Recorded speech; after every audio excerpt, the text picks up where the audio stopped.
नक्कीच 15 ते 20 मिनिटात गजर करणार 100%. तुमचा शब्द पाडू देणार नाही. फक्त माका जसं सांगतास तसं माझ्या जोडीवाल्यात पण सांगा. तो गावसून येईल बघा, नाही तर त्याका 4 तास करून द्याल वारी तर समोरचा नाही विषय. या ठिकाणी गजर सादर करतोय 20 ते 25 मिनिटात. कारण आम्ही कारण देतो 20-20 भजनाचं कशासाठी, वेळ कमी आहे त्याच्यामुळे 20-20 भजनं आली. परंतु हल्ली गजरच चालतात 1.5-2 तास, त्याच्यामुळे ते कारण नाही आहे. ॲडजस्टमेंट ज्याला म्हणतात. 20-20 म्हणजे काय आहे, माझं प्रामाणिक मत आहे. जसं आज बुवाने सांगितलं की प्रत्येक बुवाला पारंपरिक बारी करणं गरजेचं आहे आणि त्याला येणं गरजेचं आहे. कारण 20-20 म्हटल्यावरती गजरापर्यंतच बारी होते. बुवाला काय जास्त मेहनत करायची गरज नाही. त्याच्यामुळे भारूड गवळण हे सगळं बाजूलाच राहिलं. परंतु 20 पारंपरिक बारी करणं म्हणजे एक मोठा. आज प्रवीण सुतार बुवा देखील, आता 100% बुवांना मी काय वाईट बोललो नाही आणि बोलणार पण नाही. कारण समोरच्याला वाईट बोलूनच भजन होतं असं काय नाही ना. आज प्रवीण बुवा देखील आज लांबून आलेत. आज मुंबई नगरीमध्ये त्यांचं स्वागत आहे 100%. देवगडवरून ते आलेत आणि त्यांना जर मी काय वाईट बोललो तर खरोखर ते चुकीचं ठरणार. त्याच्यामुळे बुवांना मी काय वाईट बोललो. एक नाव मगाशी राहून गेलं. सन्माननीय आमचे मित्र आणि बुवा सन्माननीय संदीप रामाणे गुहागरवरून या ठिकाणी आलेले आहेत. एकदा जोरदार टाळ्या बुवांसाठी वाजवा. पण नेहमी मी ज्या गाण्याने डबल बारीची सुरुवात करतो ते म्हणजे आपले छत्रपती शिवाजी महाराजांचं गाणं एक सादर करतो आणि त्याच्यानंतर गजरला सुरुवात करूया. कारण मला माहिती आहे प्रत्येक बुवाची एक खासियत असते. रडू नको बाळा ही सध्याची गाणी आहेत.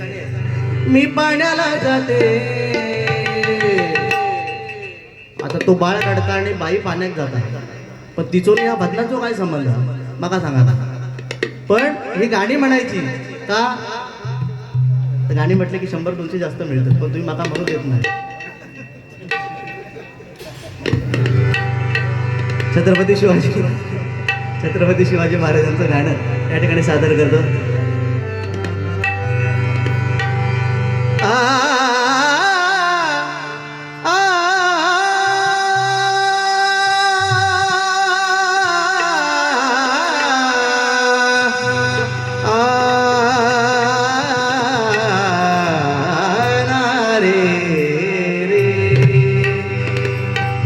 गम पम गम पनी पम पम गम गम रे सानी पनी सागरनी. जिजाऊचं बाळ किल्ल्यावरी खेळ, जिजाऊचं बाळ किल्ल्यावरी खेळ, सह्याद्री पूर्ण जिंकला हो, सह्याद्री पूर्ण जिंकला. शिवबा छत्रपती जागला, शिवबा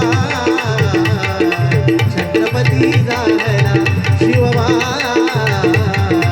छत्रपती जागला.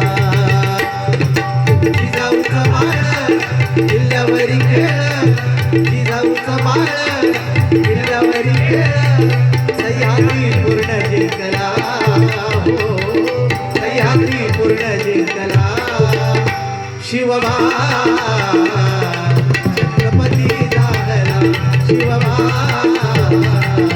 छत्रपती जागला, शिवबा छत्रपती जाग. छत्रपती शिवाजी महाराज म्हटल्यानंतर ज्यांच्या प्रत्येक अक्षरामध्ये एक अर्थ जडलेला आहे. छत्रपती शिवाजी महाराज. छत्रपती छ म्हणजे 36 हत्तीचं बळ असणारा, त्र म्हणजे त्रस्त शत्रूला करणारा, प म्हणजे परस्त्री माते समान मानणारा, ती म्हणजे या तिन्ही जगात वावरणारा. शिवाजी. शी म्हणजे शिस्तप्रिय, वा म्हणजे ज्याच्या वाणीमध्ये तेज आहे, जी म्हणजे जिजाऊचा प्रिय पुत्र महाराज, म म्हणजे या महाराष्ट्राची शान, हा म्हणजे हार न मानणारा, रा म्हणजे या राष्ट्राचा हितचिंतक आणि ज म्हणजे या जनतेचा राजा. तो छत्रपती शिवाजी महाराज माझा, तो छत्रपती शिवाजी महाराज माझा, तो छत्रपती शिवाजी महाराज माझा.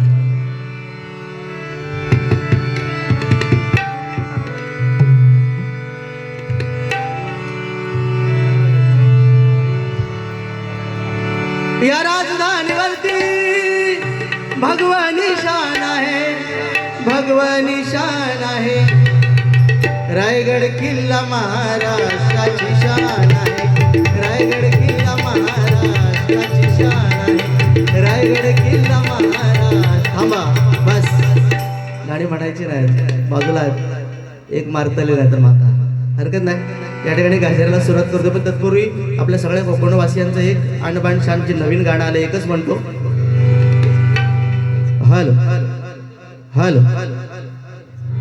ढोलकी पाया पाहिजे ना, जरा जरा वाढवा ना पाया.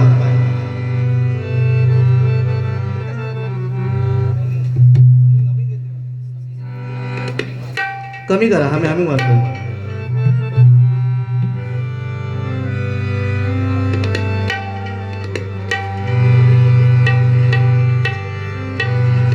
स्वर्गापेक्षा सुंदर असा, स्वर्गापेक्षा सुंदर असा आमचो यो कोकण. स्वर्गापेक्षा सुंदर असा आमचो यो कोकण. तुम्ही येऊन बघा आणि बघून जावा, प्रसन्न होतला मन, तुमचा प्रसन्न होतला मन. तुम्ही येऊन बघा आणि बघून जावा, प्रसन्न होतला मन, तुमचा प्रसन्न होतला मन. स्वर्गापेक्षा सुंदर आसा, स्वर्गापेक्षा सुंदर आसा आमचो यो कोकण. स्वर्गापेक्षा सुंदर आसा आमचो यो कोकण. तुम्ही येऊन बघा आणि बघून जावा, प्रसन्न होतला मन, तुमचा प्रसन्न होतला मन.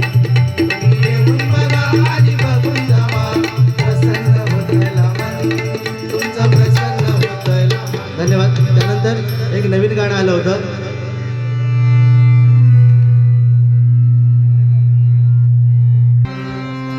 सिंधुदुर्ग माझा आंबा फणसाच्या बागानी, कोकणाचा पाया रचला देवदेवतानी. कोकणाचा पाया रचला देवदेवतानी, कोकणाचा पाया रचला देवदेवतानी. राखिला हा मान दशावतारान भजनानी, येवा कोकण आपलोच असा बोले मालवणी. येवा कोकण आपलोच असा बोले मालवणी. येवा कोकण आपलोच असा बोले मालवणी. विकू नका जमिनी घर, नाहीतर होऊ आपण चाकर. सन्मान्य राजेश निकमबुवा शाहीर खेडचे यांनी हे गाणं लिहिलंय. ते काय सांगतात की आपण कोकण देखील आता आपलं राहिलं नाहीये, आपण आपल्या जमिनी देखील आता विकत चाललोय. विकू नका जमिनी फार, नाहीतर होऊ आपण चाकर. सांगे राजेश जोडून करा, परशुरामाच्या भूमीत शोभतय माझं कोकण एक नंबर. परशुरामाच्या भूमीत शोभतय माझं कोकण एक नंबर. परशुरामाच्या भूमीत शोभतय माझं कोकण एक नंबर. पहा सह्याद्रीचे डोंगर, देवाधिकांचे माहेर घर. पहा सह्याद्रीचे डोंगर, देवाधिकांचे माहेर घर. साक्षात येतो या समिंदरा, परशुरामाच्या भूमीत शोभतय माझं कोकण एक नंबर. परशुरामाच्या भूमीत शोभतय माझं कोकण एक नंबर.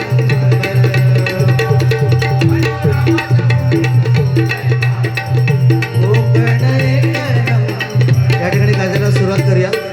गजर प्रभू रामचंद्रांचं ज्या गाण्यामुळे आज ज्यांच्यामुळे आपण या ठिकाणी भजन पूजन कीर्तन करतोय ते आपले प्रभू रामचंद्र.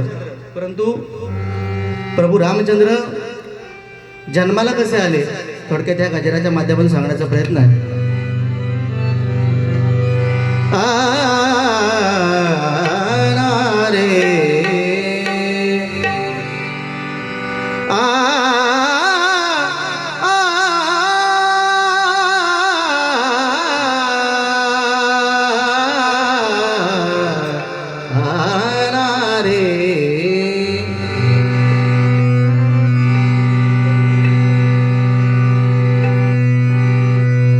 उद्धारायाला तू.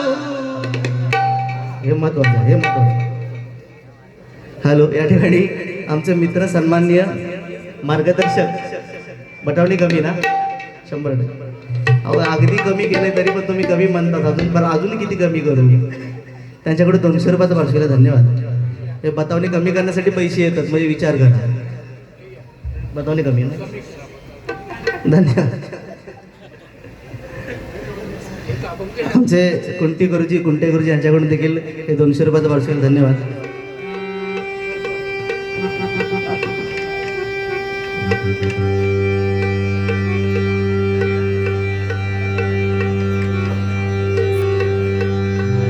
जन्माला कसे आले थोडक्यात सांगण्याचा प्रयत्न करतो. ज्यावेळी या ठिकाणी सन्मान्य श्री विनोदजी शिंदे आणि श्री संदीप रामाडे यांच्याकडून प्रत्येकी 100 रुपयाचा पार्श्वला धन्यवाद मंडळाकडून स्वीकारतो आणि त्यांना लाख लाख धन्यवाद देतो. धन्यवाद.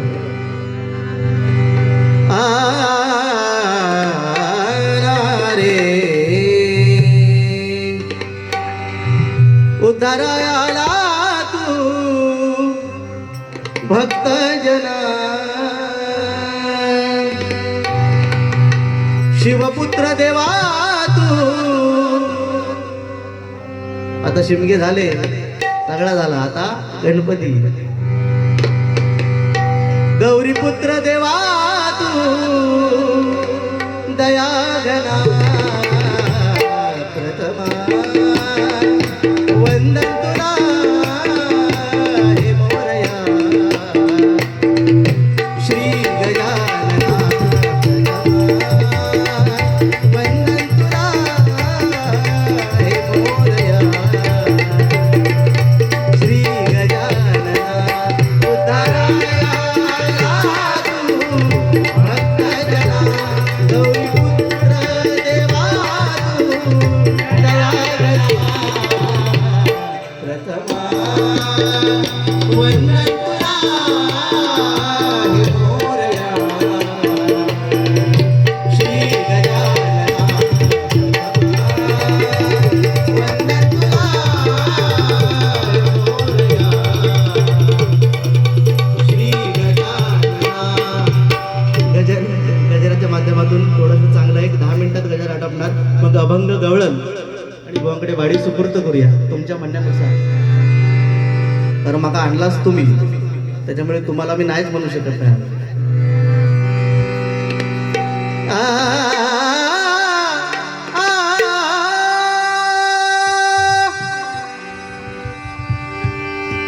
घर घर में अब एक ही नाम,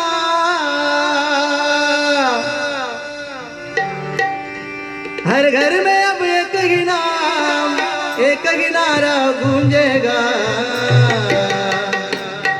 मेरे भारत का बच्चा बच्चा, भारत का बच्चा बच्चा जय जय श्री राम बोलेगा. भारत का बच्चा बच्चा जय जय श्री राम बोलेगा. भारत का बच्चा बच्चा जय जय श्री राम. राम कृष्ण शिव तिन्ही राम, राम कृष्ण शिव तिन्ही राम, तिन्ही एके ठाई मान, तिन्ही एके ठाई मान. हाती टाळ घ्या मुखाने बोला, हाती टाळ घ्या मुखाने बोला, बोला श्रीराम जय जय राम. हाती टाळ घ्या मुखाने बोला, बोला श्रीराम जय जय राम. हाती टाळ घ्या मुखाने बोला, बोला श्रीराम जय जय राम. त्रेतायुगी जन्म घेतला सीतापती श्रीरामानी,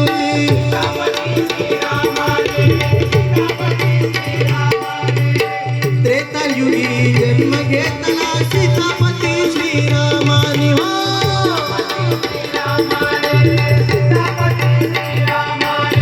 सहाय्य करी पांडवा श्रीकृष्ण द्वापरी जन्म घेऊनी.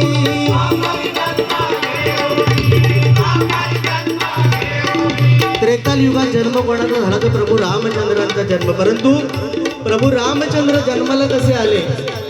आता प्रभू रामचंद्रांचे वडील कोण? राजा दशरथ. राजा दशरथाला पुत्र संतानच नव्हती, मूल बाळच नव्हतं राजा दशरथाला, मग प्रभू रामचंद्र जन्माला आले कसे? तुम्ही जरा थंड घ्या.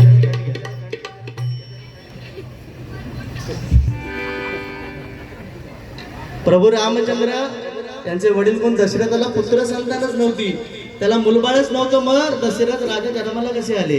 ज्यावेळी श्रावण बाळ आपल्या आई वडिलांना तीर्थयात्रेला घेऊन निघाला, त्याच्या आंधळे आई वडिलांना, त्यावेळी दशरथ राजा पण त्या ठिकाणी शिकारीला गेला आणि आपल्या आई वडिलांना तहान लागले म्हणून पाणी आणण्यासाठी श्रावण बाळ त्यांना ठेवून ज्यावेळी त्या नदीच्या किनारी गेला, घागर बुडवल्यानंतर त्याचा आवाज हरणासारखा आला आणि दशरथ राजा शिकारीला आला होता. त्या राजाला वाटलं हरिण आहे, त्या दिशेने बाण सोडला, तो बाण लागला कोणाला? श्रावण बाळाला. श्रावण बाळा रक्तबंबाळ तिथे पडला. आपण एवढी मोठी शिकार केले हे बघण्यासाठी जेव्हा राजा दशरथ तिथपर्यंत पोहोचला, बघतो तर काय, श्रावण बाळ, त्याला बाण लागलाय. त्याला लगेच आपल्या मांडीवरती घेतला आणि त्याला विचारलं, अरे तू इथे कसा काय? तेव्हा त्याने काय सांगितलं, माझ्या आई वडिलांना मी तीर्थयात्रेला घेऊन चाललो होतो, परंतु त्यांना तहान लागली म्हणून मी पाणी घेण्यासाठी आलो. आता मी त्यांना पाणी देऊ शकणार नाही, कारण तुमच्या बाणामुळे मी आता मृत्युमुखी पडणार आहे. एक काम करा, ही जी पाण्याची घागर आहे ती घेऊन जा आणि माझ्या आई वडिलांना पाणी पाजा. आणि आपले प्राण त्या श्रावण बाळाने दशरथ राजाच्या मांडीवरती सोडले. हे बघितल्यानंतर दशरथ राजा एवढा भावूक झाला, एवढं त्याला वाईट वाटलं की पाण्याची घागर घेतली आणि त्यांच्या आंधळ्या आई वडिलांकडे गेला आणि घागर हातात दिल्यानंतर त्या दशरथ राजाच्या हाताचा स्पर्श दोघांना झाला. दोघं आंधळे होते, लक्षात घ्या. स्पर्श झाल्यानंतर त्या दोघांनी पण ओळखलं की हा आमचा मुलगा नाहीये, हा आमचा मुलगा नाहीये. ताबडतोब उठून पाणी न पिता त्यांनी दशरथ राजाला विचार, अरे आमचा मुलगा कुठे आहे?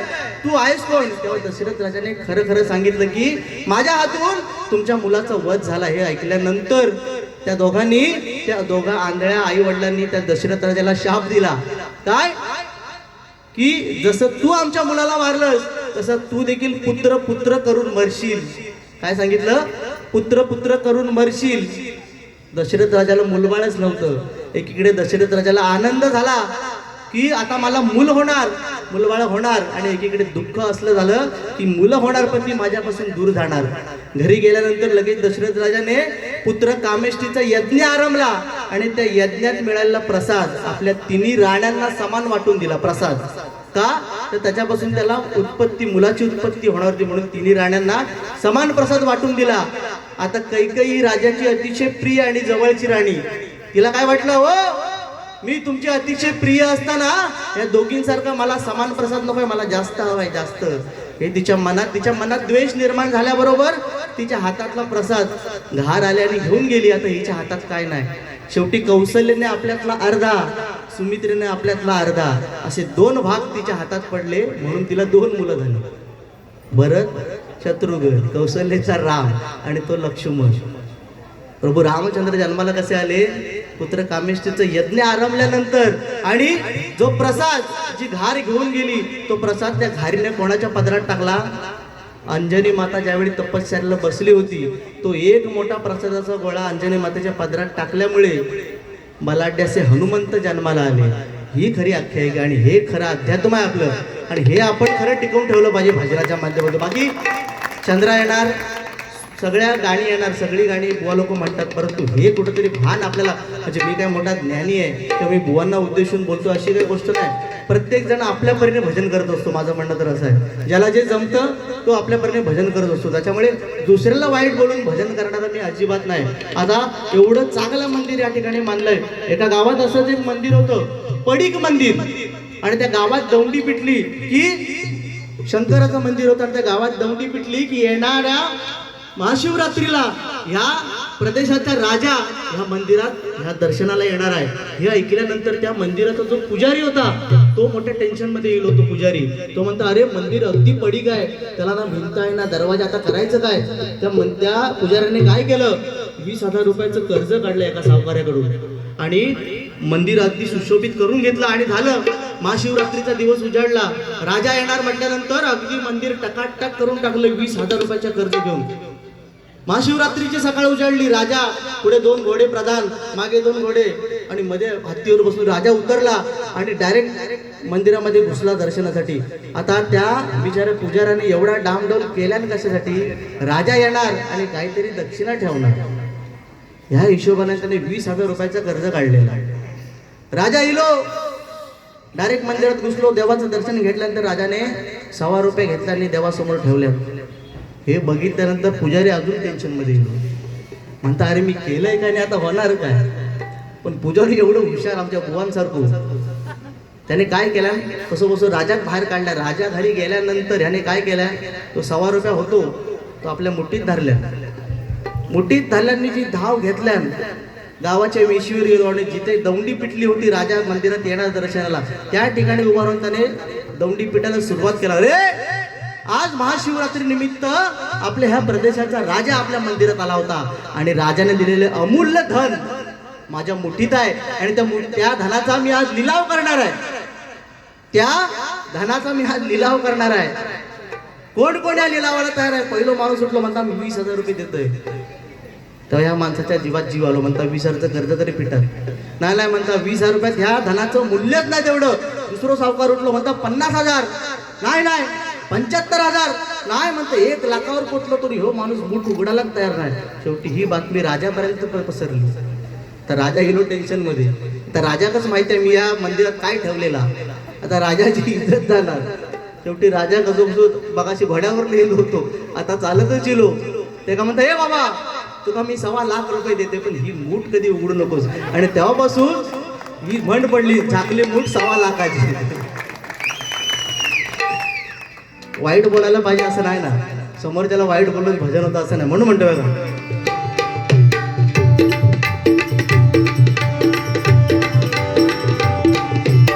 शिवनामाचा गत महिमा गाजत से या त्रिभुवनी.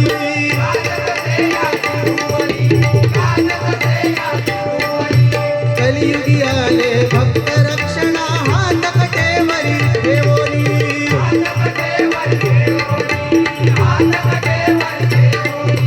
भव सिंधू तारक है ना, भव सिंधू तारक है ना, पतित पावन में घसा, पतित पावन में घसा. टाळग्या मुखाने बोला, आधी टाळग्या मुखाने बोला, बोला श्रीराम जय जय राम.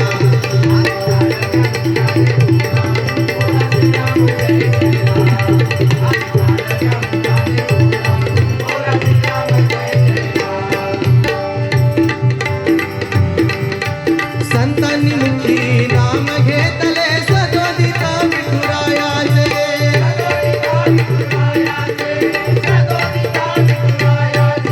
हा केला विठू धावून येई प्रेम पाहुनी भक्तांचे. संतांच्या बाबतीत जरी बघितलं विठुरायाचा एवढा महिमा आगाध आहे. साक्षात तुकाराम महाराजांच्या गाथा इंद्रायणी बुडवल्या तरी त्या वरती आल्या. कोणाच्या जीवावरती, भगवंताच्या नामस्मरणाच्या जीवावरती. म्हणून कोणतीही गोष्ट अति केली मंडळी लक्षात घ्या, कोणतीही गोष्ट अति केली तर तिची माती होते. परंतु हे नामस्मरण हे असं आहे की ते अति केल्यानं आपलं चांगलंच होणार आहे. म्हणून म्हणतो बघा, या ठिकाणी विजय मित्र मंडळ यांच्याकडून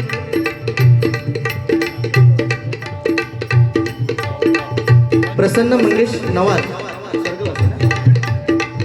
स्वर्गवासी प्रसन्न मंगेश नवार यांच्या स्मरणात या ठिकाणी ₹501 पारितोषिक. धन्यवाद. म्हणजे आपण स्वीकार करतोय. स्वर्गवासी प्रसन्न मंगेश नवार यांच्या पवित्र आत्म्यास चिरशांती लाभो अशी भगवंताची मी प्रार्थना करतो. देवाचरणी नित्य राहिले सार्थक झाले जन्माचे.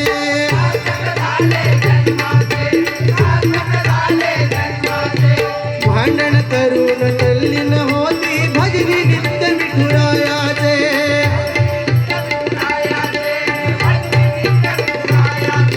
हातात कामणी मुखात नाम, हातात कामणी मुखात नाम, नामा वाचून नसे आराम, नामा वाचून नसे आराम.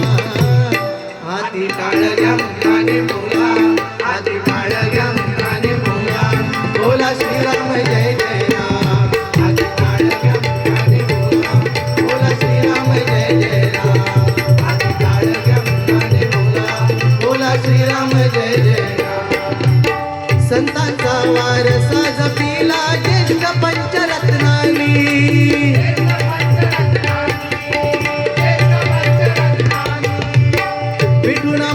आणि पताका हाती दिदली शिष्य घडवुनी.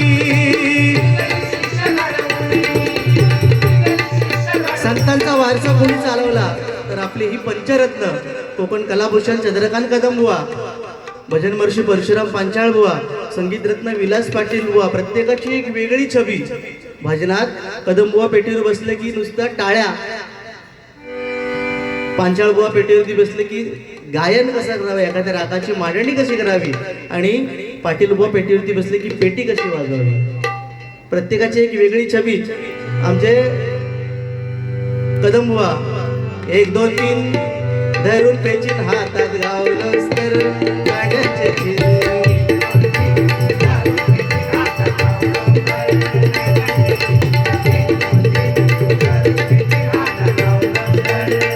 त्यानंतर आमचे पांचाळ बुवा काय म्हणायचे,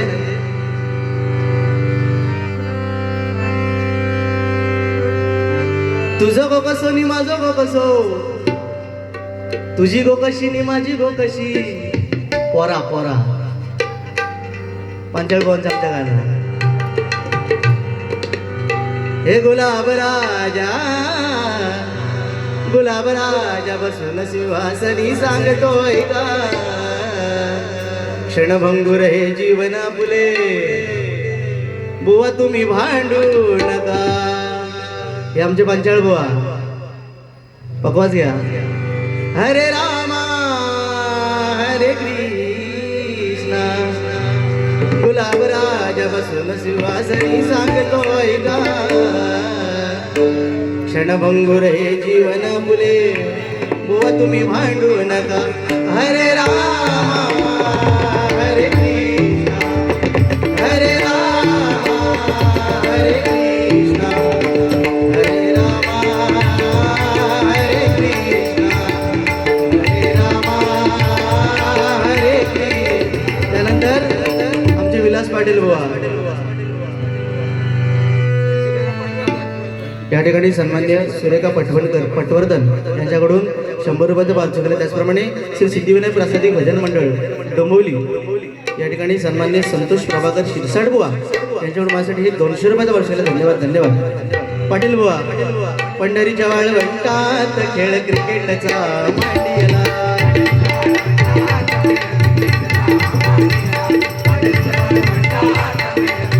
त्यानंतर आमचे काशीराम बुवा. महाराष्ट्रामध्ये निसर्गरम्य, वेळ कमी आहे त्याच्यामुळे संपूर्ण घेऊ शकत नाही. सुंदर ते कोकण,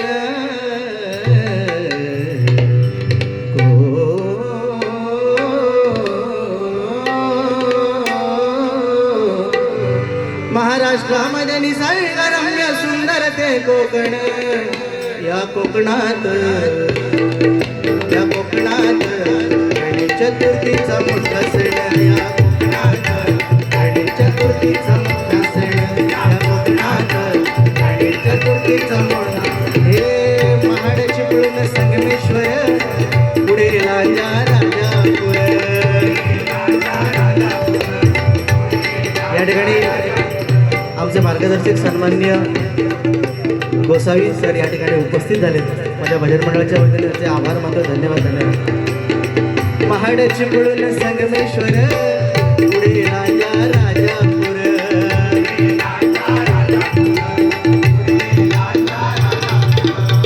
दापोली खेड गुहागर रत्नागिरी जिल्ह्यावर.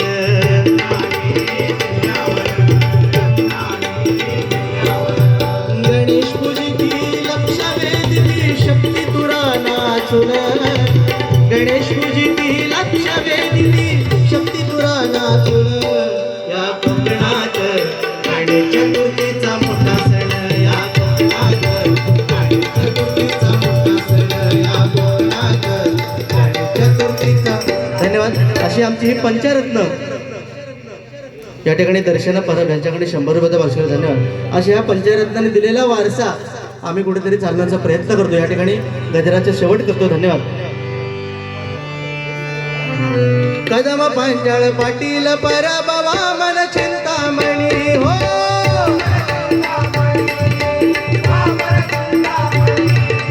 रंगीत संगीत भजन गायले झाले नाही अभिमानी हो.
धन्यवाद धन्यवाद धन्यवाद. जानकी जय बोला हनुमान की.